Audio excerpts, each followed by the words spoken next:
আমার মেয়ের বিয়ে হয় 2 বছর আগে। ওর কাকারা বিয়ে দেয়। দেওয়ার পরে যে ছেলের সাথে বিয়ে হয় ওই ছেলে ওর বিয়ের 18 দিন পরে আবার আরেকটা মেয়েকে নিয়ে এসে বিয়ে করে।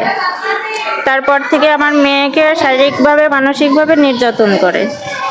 এই 2 বছর ধরে এভাবেই নির্যাতন করে আসছে। বিভিন্ন সময় যৌতুক দাবি করে। আমার মেয়ের কোনো ভরণ পোষণও দেয় না। থাকে ওইখানে, খাবার প্রতিদিন আমার দেওয়া লাগে। বাড়ি একটু দূরে, কিন্তু একই গ্রামে।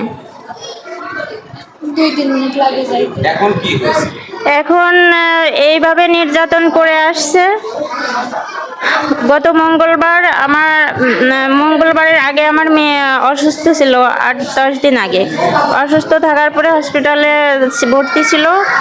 এরপর সুস্থ হয়ে বাড়ি যাওয়ার পরে 8-10 দিন পর গত মঙ্গলবার ওকে আবার শারীরিকভাবে নির্যাতন করে ওর শ্বশুর, শাশুড়ি, হাজব্যান্ড এবং ওর সেই ছেলে যে দ্বিতীয় বিয়ে করছে সেই বউ। নির্যাতন করার কারণে ওর পেটে আঘাত লেগে বাচ্চা ওইখানেই ডেলিভারি হয়ে যায়। তারপরে ওকে হসপিটালে নিয়ে আসা হয়। বাচ্চা অসুস্থ ছিল, বাচ্চা মারা গেছে গতকাল রাতে।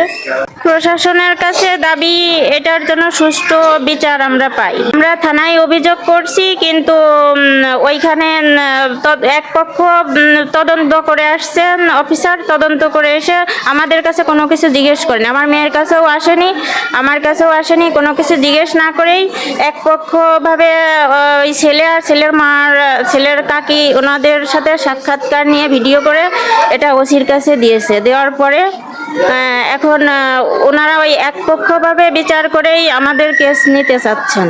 আমরা নাকি মিথ্যা বলছি, এইগুলো বলছে। আমরা এর সুষ্ঠু বিচার চাই।